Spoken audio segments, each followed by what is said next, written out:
আসসালামু আলাইকুম, সবাইকে শুভেচ্ছা এবং অভিনন্দন জানাচ্ছি। প্রথমেই আমি মূলত আজকের এই ভিডিওটা করতেছি জামাত ইসলামের যেই নিবন্ধন ফিরে পেয়েছে, তাদের বহুল কাঙ্ক্ষিত নিবন্ধন ফিরে পেয়েছে, সেটার জন্য আমি তাদেরকে শুভেচ্ছা এবং অভিনন্দন জানাচ্ছি। সেই সাথে আমি বলতে চাই যে এখন বর্তমানে রাজনৈতিক যেই প্রেক্ষাপটটা আছে, তাতে আমি তো এতটুকু দেখতে পাচ্ছি যে বিএনপির আশেপাশে বা বিএনপির বিপরীতে নির্বাচন করার মতো একমাত্র দলই হচ্ছে জামাত।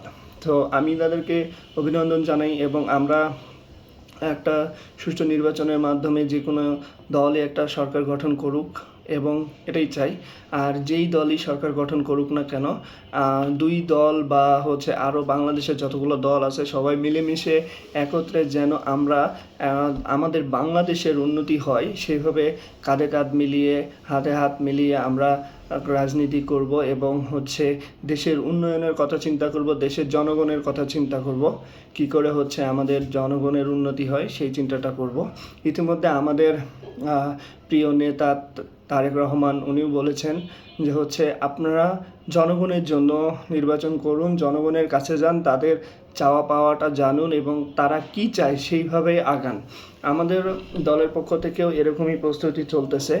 আমাদের প্রত্যেকটা নেতাকর্মীকে জনগণের কাছে যেতে বলা হয়েছে। সো যাই হোক, এর মধ্যেও হয়তো বা অনেক অনাকাঙ্ক্ষিত ঘটনা এইদিক ওইদিকে ঘটতেছে। এগুলো আসলে দলীয় না, আসলে কিছু কি বলবো আপনাদের, এইগুলো হচ্ছে কিছু লোভী অপকর্মশীল ব্যক্তি। এরা আসলে দলের না, এরা হচ্ছে তাদের নিজস্ব বৈশিষ্ট্য বহন করে। এগুলোর দায়ভার আসলে কোনো দলের হয় না। এটা আপনারা হচ্ছে এই জন্য কোনো দলকে আসলে এটার দায়ভার দিতে পারেন না, এগুলো হয় না। কারণ আমার জনমতে কোনো সংগঠন থেকে কাউকে চাঁদাবাজি, তারপরে হচ্ছে মারামারি, খুনাখুনি বা হচ্ছে অন্য কোনো খারাপ কাজ করতে বলা হয় না। আমি বিএনপির একজন ছাত্র দলের ক্ষুদ্র কর্মী।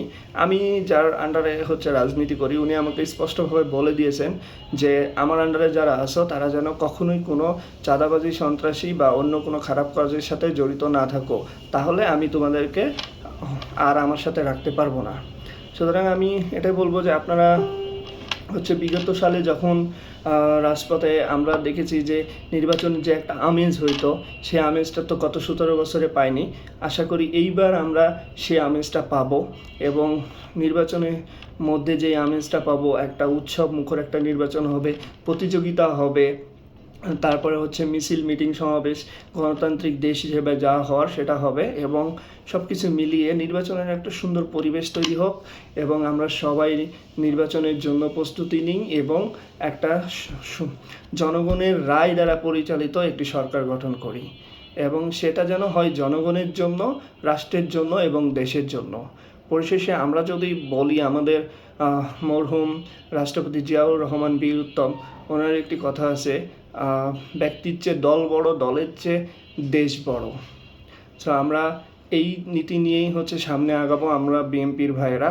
সো বাংলাদেশ জাতীয়তাবাদী দল জিন্দাবাদ, বাংলাদেশ ছাত্র দল জিন্দাবাদ, এই বলে আমি শেষ করছি। আসসালামু আলাইকুম।